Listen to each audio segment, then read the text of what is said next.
So we've reached episode 3 of Picard season 3. The episode is called 17 Seconds, and this is where the plot of this season begins to unravel further. We learn some big details. Full spoilers ahead, guys, so if you haven't seen the episode yet, please pause this video now and go and watch it, and then come back to me. Okay, so the episode continues in the nebula, where we left the Titan on the run from the Shrike.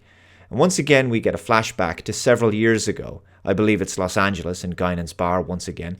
Picard and Riker are having drinks to celebrate the birth of Riker's newborn son Thaddeus Riker, the son that will eventually die, as we learned in Season 1 of Picard.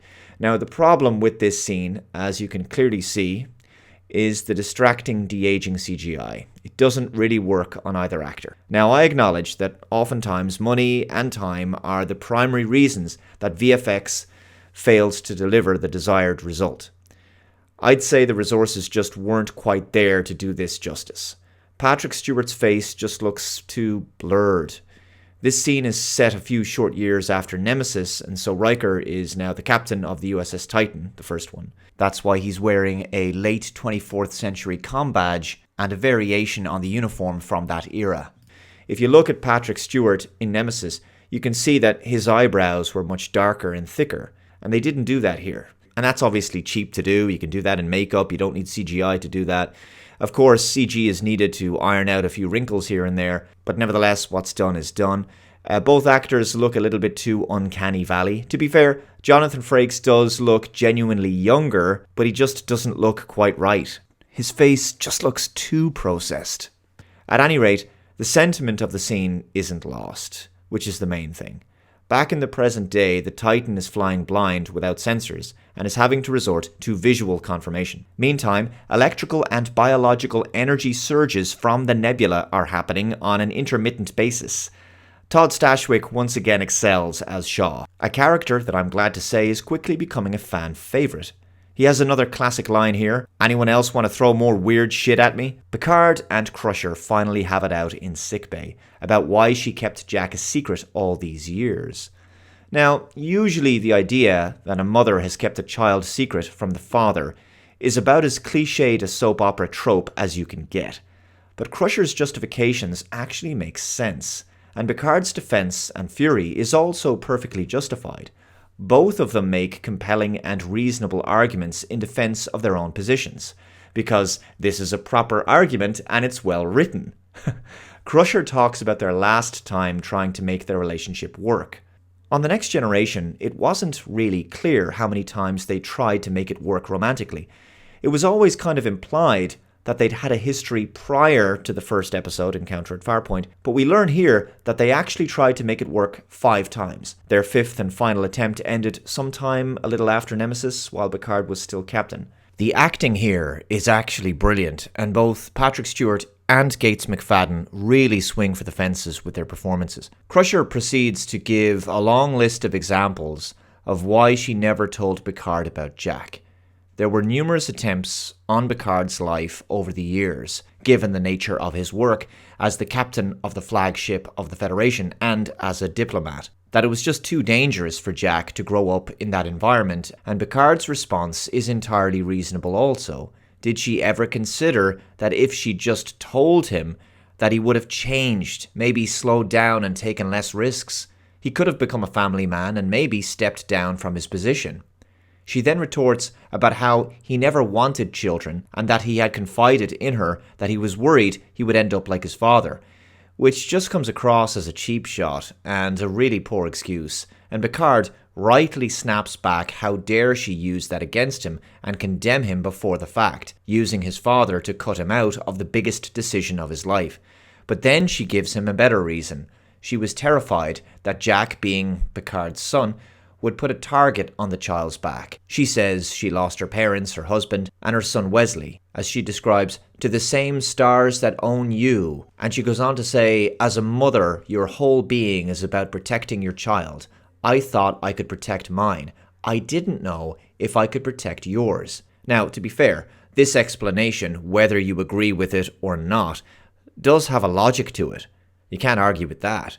She lost her son Wesley, who is now a traveller and technically no longer human, I guess, and she already lost her husband and other family members, and given the fact that her relationship with Picard had broken down several times, and he was always in danger, it makes sense that she decided to keep Jack away from him.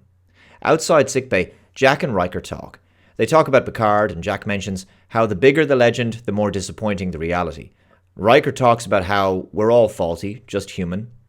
Jack says, "I hear he's positronic," referring to Picard, to which Riker replies, "He's still the same man." So it's being stated clearly here, as I've mentioned before the season aired, that Picard isn't some robotic replica. It is the original consciousness of Picard, simply placed into a positronic body. Because I know this has been a bugbear for many fans. This is a technique used in writing called hanging a lantern, where the writers address an audience concern in the plot in order to acknowledge that it's there and then move on. So it sort of mitigates people's concerns. And it's about the only thing they can do at this point. And as much as I hate the fact that they did the whole Picard's consciousness is placed into a positronic body thing in season 1, it was stupid. I have a choice to either live with it or not.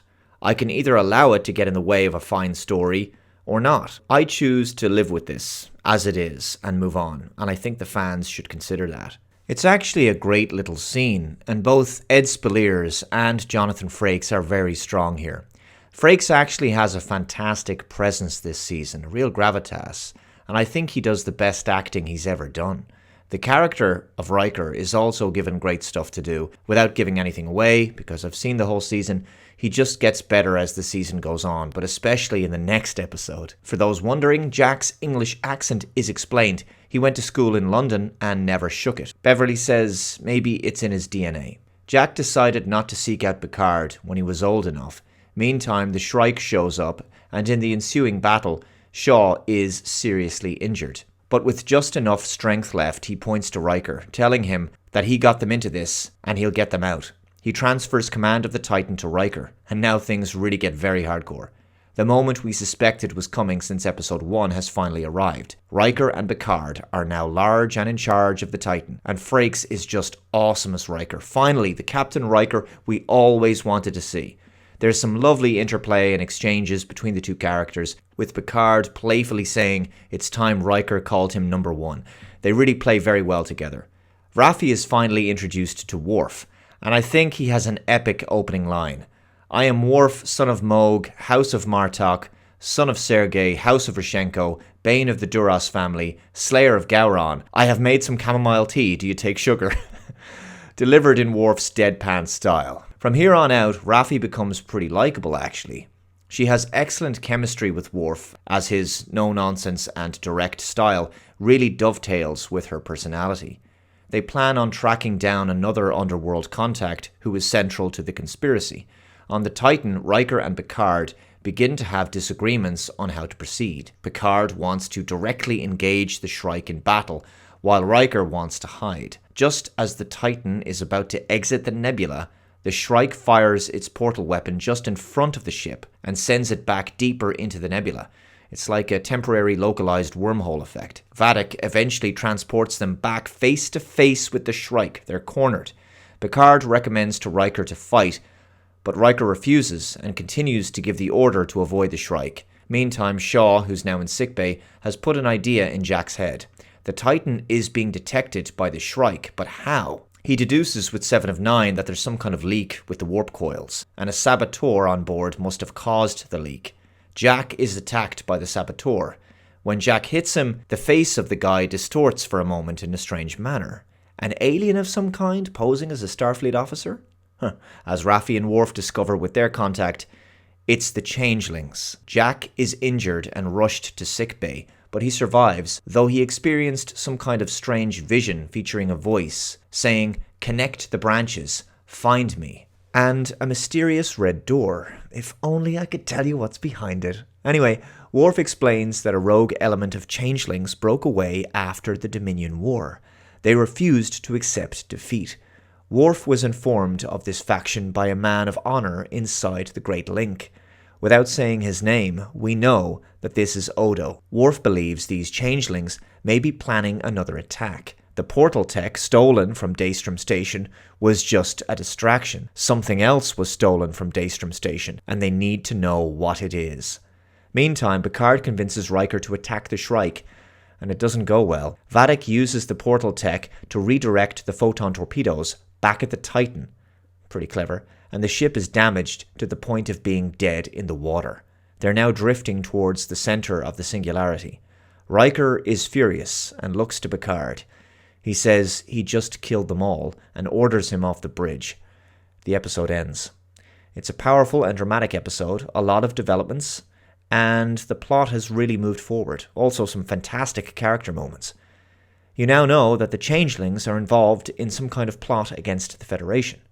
Also, we're getting some kind of hints that all is not well with Jack Crusher. His visions, hallucinations, dreams, whatever, something is going on there. Picard and Riker have fallen out over a pivotal command decision. I will say that as much as Riker can blame Picard, ultimately, the job of the captain is to consider the input of his first officer. He doesn't have to act on it. He's not obliged. The book stops with the captain's decisions. It was Riker's decision to fire at the Shrike. The Titan's engines were dead anyway. But was Picard right? Was Riker playing it too conservative and fearing death, with his judgment clouded since the death of his son? Was Picard too eager to engage Vadic because he's just found out he has a son? I guess you'll have to find out. Anyway, Picard and Beverly have had it out over Jack, but it's time that Picard and Jack have a heart-to-heart. So there's 3 solid episodes in a row, and I think this was the best one. And it's a special bonus if you're a Deep Space Nine fan, because you'll really appreciate the inclusion of an element of the Dominion War story arc, and all of the possibilities that come with that. This episode represents another example of the kind of Star Trek we could have and should have been getting all these years. And I assure you, Season 3 only gets better from here on out. Beyond this season, I don't know what's to come. Your guess is as good as mine. We should probably just enjoy what we have for now, I suppose. Season 3 of Picard is like an interesting anomaly, kind of like the one the Titan is stuck in right now. But get ready, folks. The next episode of Picard Season 3 is a special one by any standard.